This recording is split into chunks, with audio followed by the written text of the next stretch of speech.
can offer a good performance on Saturday and ready to prepare ourselves in the best way. Yeah, good morning. From the players' perspective, like the coaches already said yesterday, you had a bit of time to rest and reflect from the previous match. So now we are back to start our preparations for the final. Exciting week ahead, a week that we need to be focused and dedicated and make sure that we plan, for the match and we stick to that match. So yeah, the guys are highly motivated, but like we always say, the focus needs to be in how we want to approach the game and eventually execute our plan on the day. We're now open for questions from the floor. As per norm, if you have any question, please raise your hand, identify yourself as well as the media company you represent prior to asking your question. Are there any questions? Okay, this is going to turn out to be the shortest press conference ever. Going once, going twice, no questions. No. Excuse me, wait, there are people recording. Thank you. We'll assist you. Thank you. Question? Your mic. Hello? Coach, Benjamin Yerenda Sokaladuma. This is your fifth cup final since you arrived in South Africa. How different do you think it could be from the other four, of which you all won of them, 2 MTN and 2 Nedbank Cups? This is the third MTN8 Final for you. How different do you think it will be? I don't know. It's a final, as you said, is a different game. It's not an ordinary game. It's a game of high emotions and a lot of questions to answer for both games. Again, it's the third one in the MTN8, but it's a third different opponent if you think about that competition. So we know the level of the opponent that we are going to face. We are going to prepare ourselves as usually to not be surprised. We know the difficulty of the task. Stellenbosch is not in the final by chance. It's been a long journey for them, collecting good results and showing how competitive they can be. They have the opportunity also to play one final the last season where they succeed. So it's going to be a very tough one. How different it's going to be, for sure, it's going to be different. The last time we played MTN8 Final was a really unique moment due to the circumstances that we have to face there. So what it's telling you is that we need to be prepared for every possible scenario, to be resilient during the 90 minutes or the 120, and understand that in this type of games, nothing is decided until the last whistle, and that's the mentality we are used to have in this type of matches, and this one is not going to be different.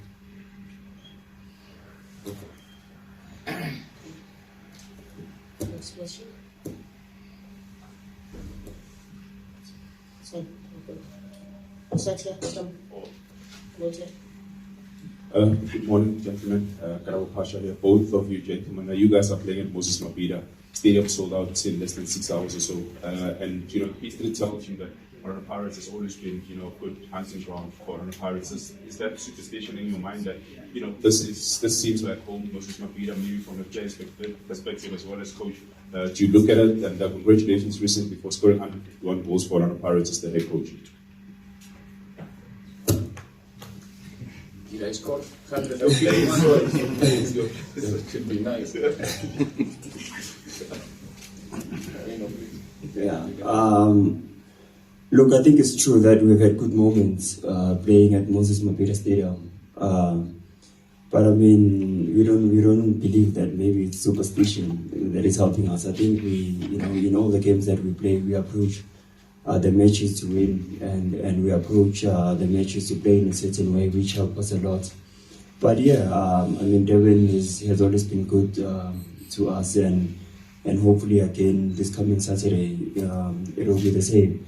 But we also have to give credit to our supporters in Devon. You know, they support us, they come out in numbers, and they push us, they give us the extra competitive edge. But yeah, I think from the players' perspective, it's always going into the matches, thinking about the plan and how we have to execute and express ourselves within that structure. Joe Lungit from News 24. My question is for both the coach and Innocent. For you, Innocent, I mean, the team has done quite well, and the coach was in Cup Finals. This is the 5th in 3 seasons.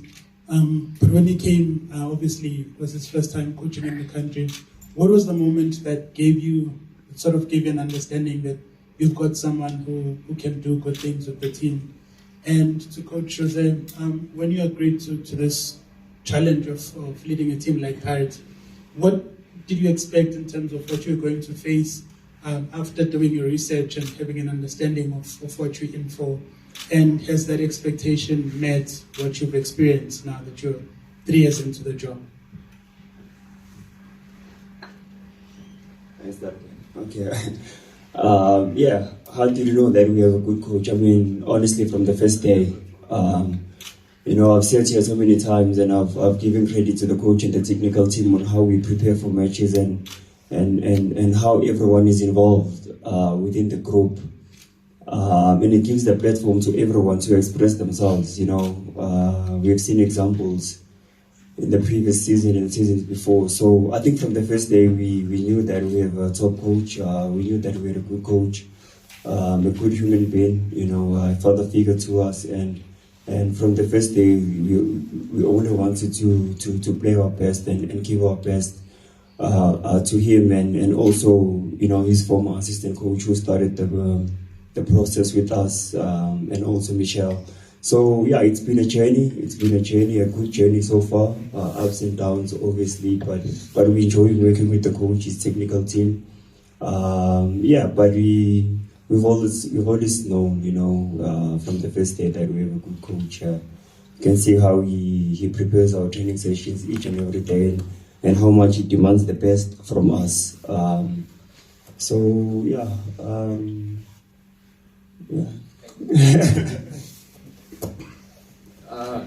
Sorry, I'm not sure if I understood the question correctly. You asked me about when did I understood the... When you accepted... Can you please wait for the microphone? I think when you accepted this job and were preparing in terms of what was in store, what was your expectation? And now 3 years in, have those expectations or thoughts about this team met what you initially thought about what you're working into? Look, I knew from the very first moment that I'm coming to a club who is representing massive amounts of people, and that's enough to understand the responsibility of the task, the dimension of the job, more than the need or the urgency of getting results or not getting results. I used to say, and it's not because it's an empty talk, that's the relevance of our job is about how many people is interesting on what we do. And in the place where we are sitting, it goes without saying that it's a huge amount of people who is interesting about what we do. So it's something that I knew, and the club expressed more than explained very well to me from the very first day, even before I arrived here in the country. And from the first day, from the first minute, knowing that there's a lot of people, how would you say, like, not controlling, but surveilling is the word, what we do, monitoring what we do, because it's important in their lives to know that Pirates is doing the right thing, is we're giving our all, we're giving our best. We are not in control of the results. We are competing with other teams that want the same things that we do, but we are in control of our professionalism, our behavior, our performances, our dedication, and that's what I try to do from the first day, and that's what I try to express to my players and ask them to do. So yeah, I hope that I found a way to answer your question. Yes. Coach, you signed the Stellenbosch club captain, and they also lost their star striker Ikram Reynolds, but they've signed pretty well, and they haven't shown signs of slowing down. When you look at the team, do you think that it's improved or just maybe changed in any way? And then the Sundowns coach said before they faced them in the MTN8 that too much teams are not showing them respect, and by that he means that they have a big threat on the counter. So if you attack Stellenbosch, they can hurt you. And obviously you know what happened against them. They won both home and away. So how do you navigate, being Orlando Pirates and showing Stellenbosch respect? We have to accept Stellenbosch the way they are. We respect them big time. We faced Stellenbosch 4 times last season, in the MTN8 semi-finals and our 2 games in the league. We beat them once. It takes 94 minutes in Athlone to beat them against 10 players. We didn't get the result in any of the other games, so we know very well what it means to play Stellenbosch.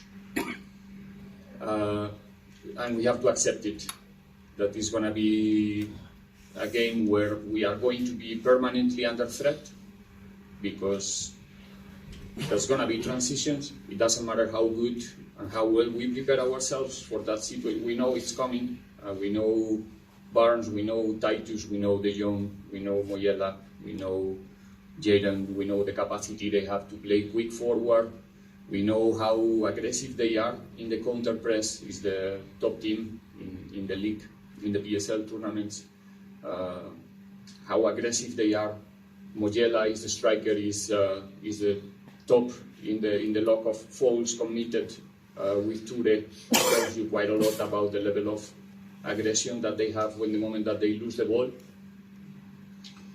and how aggressive they are running forward in the moment that they steal the ball. So we know that that's one of the moments that we need to control close to the perfection, and if we do it, we will be close to win the match. If we don't do it, then the result will be compromised. And it doesn't mean that we are going to deny ourselves also the possibility to play football. We are the team that we are. We play the brand of football that we play, and we're going to try to do it again, even in a final, accepting the challenge that, like I said, every time we're going to be on the ball and in possession, the threat will be there all the time. And it's important to not, when I'm saying accept it, is because I think it's important to not panic also when it happens, to understand that if they have 1 or 2 transitions, it's going to be the normal thing in the game, and transition is something that you can neutralize in many different moments of the process of the transition. Sometimes they're going to have time and space to run, but it doesn't mean that the final action is going to be dangerous. So we have to trust in ourselves, we have to trust in our football, and at the same time make sure that on the day we have the capacity to neutralize the strengths of the opponent. Coach, good morning. Benjamin from Newsroom Africa. I know the stats are there with regards to your recent games against Stellies and how they've done well here at home and on the continent. But the temptation is always going to be to call Orlando Pirates favorites going into this type of game because of the pedigree of the club, the history, the fans, which will be heavily on the side of Pirates. do you find that you have to work on the mindset of your team, of your players, to rid them of that? I mean, I think of the 5 cup finals in the last 2 seasons, the only trophy that Pirates didn't win was won by Stellies also. Do you find it hard to get your players in the right mindset with regards to what they're facing this weekend? No, not really. Our players are smart to appreciate. They know football. They appreciate what Stellenbosch is doing. They're not taking Stellenbosch like a minor thing. You can be sure. We know it's gonna be, I would say, all of those finals, the toughest one, in my opinion, because of the characteristics of our opponent. So for me, one thing is to feel that you are favorite, which is something, again, that we need to accept in our space. We are Orlando Pirates. It's not about Stellenbosch. It's not about playing against any other team that you want to mention.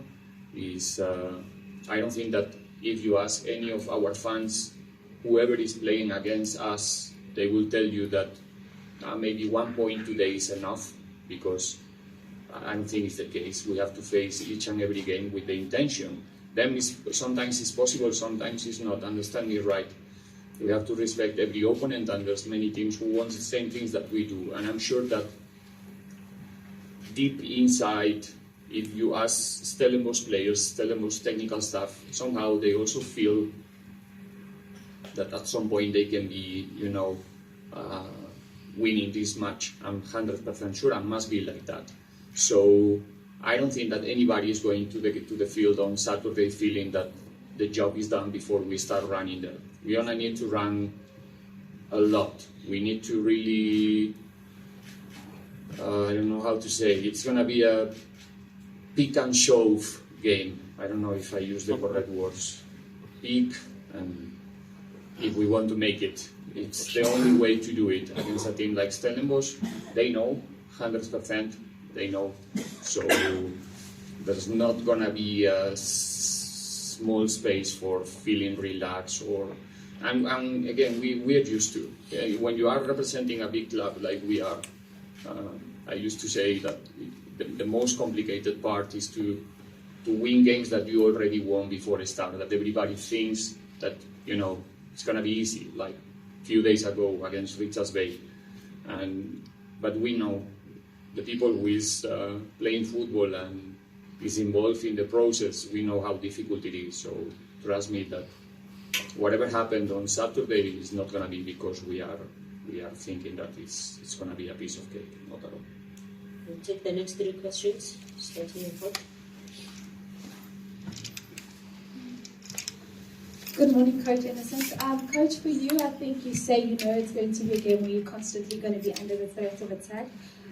But with that in mind, and having looked at how you've performed this season, what would you say has impressed you with the performance of the team, even in instances where you're not happy with the performance, but you still have the resolve to get the results? And I think for Innocent, just in terms of how important the support from the Buccaneers fans has been for you guys this season, because we're seeing them come out more in numbers, and with every game we're seeing more performance and confidence coming through from the players. No, the supporters are always important for us. Like I said, they give us the competitive edge. When they come out in numbers, you want to play and make them happy. You want to get the results so that everyone goes home with a good feeling, But also when we play, you can feel inside the field of play that they are pushing you. When they are there singing, you can see that these people really care about the club. And I mean, as a footballer, as a player representing this big brand, you also know what you have to do. You have to demand more and more of yourself so that you can go out there and represent this team to a high pedigree. But yeah, we appreciate our supporters, and we really do give them credit for coming out in numbers the previous season, and also they've continued this season, and we urge them to continue doing so because they help us a lot to go on and win matches, you know. So yeah, we appreciate them a lot, and hopefully they can continue supporting us the way that they do. Thank you for the question. I think as a privileged observer of the process, from my position, I think the team is getting the right mentality to do whatever it takes to get the result, and not showing any moment where we have doubts about the result will come. And the recent games are a proof. We have to keep pushing until almost till the last minute to get what we deserve, which is the right thing to say. Also, I think we got what we deserve, even though it takes time in some of the games. I'll be honest, there's no one game this season that I can say as a coach, even as much I want to demand always the best of our capacity, where I can say that the team was not at the level. So yeah, probably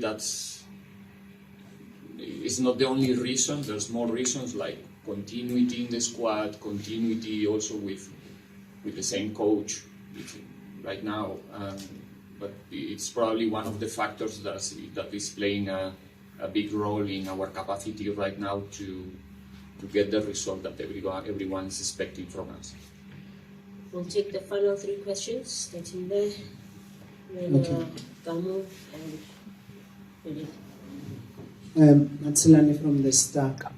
For both of you, you guys are on the cusp of achieving something historic, a hat-trick of victories in the 52-year history of this competition has never been done. Does that serve as inspiration, or does it bring added pressure to you guys? Yeah, I think every time we have an opportunity to make history or leave a legacy, obviously it should be inspiring. You know, but at this moment, preparing for the final this week, like I said, the focus is mainly on our training sessions, on how we prepare.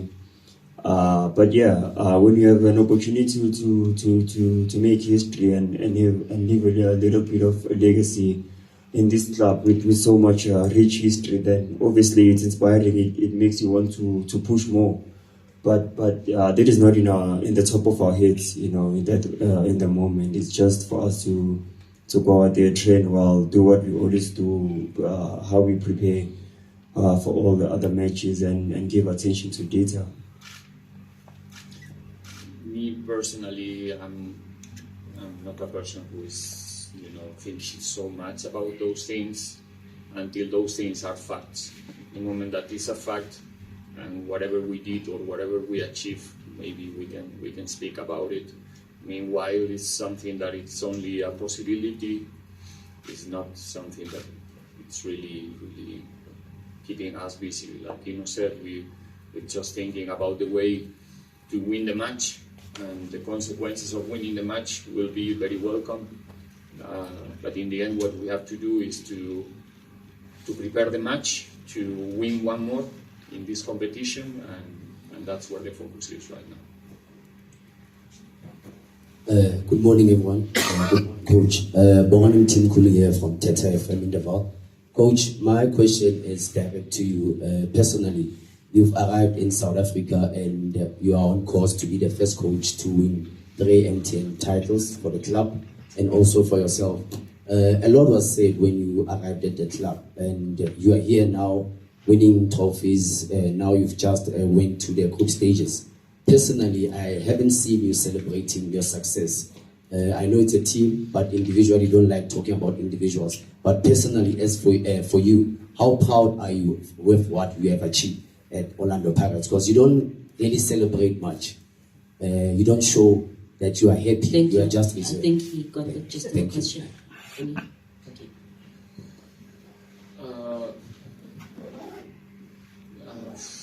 Well, you want to talk about my behavior? Not necessarily your behavior, but how reserved you are even in victories. No, but it's somehow the way I understand my role in the team. It's a true reflection of the way I understand my participation in the team succeed. The players are the show, it's not me. They are there to entertain the fans, the spectators, to win games, to play good football. I'm trying to help them. It doesn't mean that I'm not expressing so much. It doesn't mean that I'm not proud of them. It's not about how proud I am of myself. I rather to be or feel that my players are proud of the coach and the coaching staff that they have in order to help them. Players are the protagonists of this game, of this show, trust me. And my intention from the first day is to make sure that it's like that they are running the show, they are the ones who are really, really the ones that we cannot replace, let's put it in this way. So it's a privilege for us to be here with them, to have this level of players, this quality of players. That is the reason why we are capable to play finals, to fight for titles, to continue inspiring our fans and our people. And yeah, that's why, like I said many times, I'm trying to behave according with what I said and what I'm saying and what I'm expressing to them as well every day. Okay. Thank you, Coach. Morning, Coach, and also Skipper. Coach, you are going to what more sounds like your second home now in South Africa, in terms of Orlando Pirates and your time at Durban. What can you say about the role that you've played, especially in entrenching this team as having that cup pedigree in the past 3 years, and also building that to close the gap of maybe of not having won the league title for a very long time, and bringing hope to the Pirates fans, and also maybe in the same vein, looking at this period. I look at the composition of your team now, and the majority of the players are players that you started with. How has that helped in having this unit and the telepathy between the players?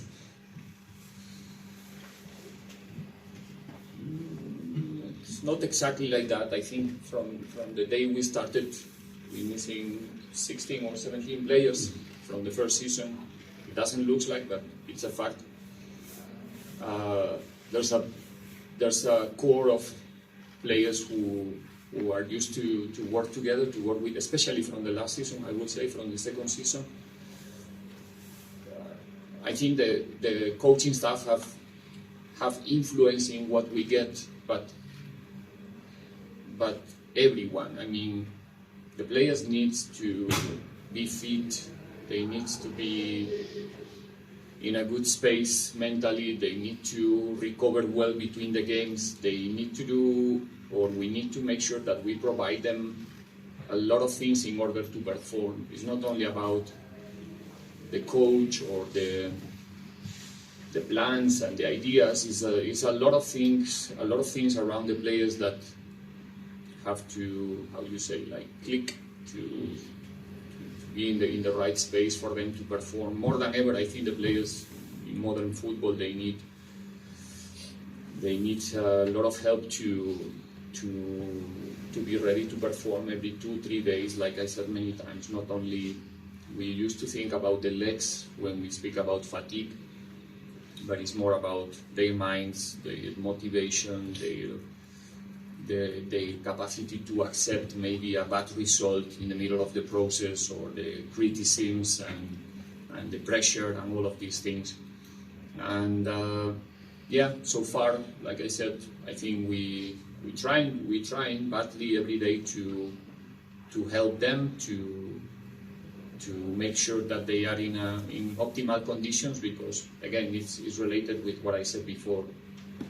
Saturday, 6 o'clock, these guys, they are the ones who are going to cross the tunnel, go to the field, see around 80,000 or 7,000 spectators, the expectations about them to play a good match, to win the game, and it's them alone there outside. So we have to do everything before that moment to make them feel that they are prepared, that they are so good, that they're gonna do it again, and yeah, that's the purpose every week, not only in the finals. Thank you, Coach. We're done with the press conference for today. We'll be joined shortly by 2 players one-on-ones. We do apologize for only having one backdrop for that. We were failed by the organizers in this regard. But please do try and squeeze in. For those of you with cameras, may we request that no one takes a video or a digital video without the use of a backdrop. Everyone else, print and radio, who doesn't need a backdrop, will locate you a space on the opposite end. Thank you. Thank you. Thank you.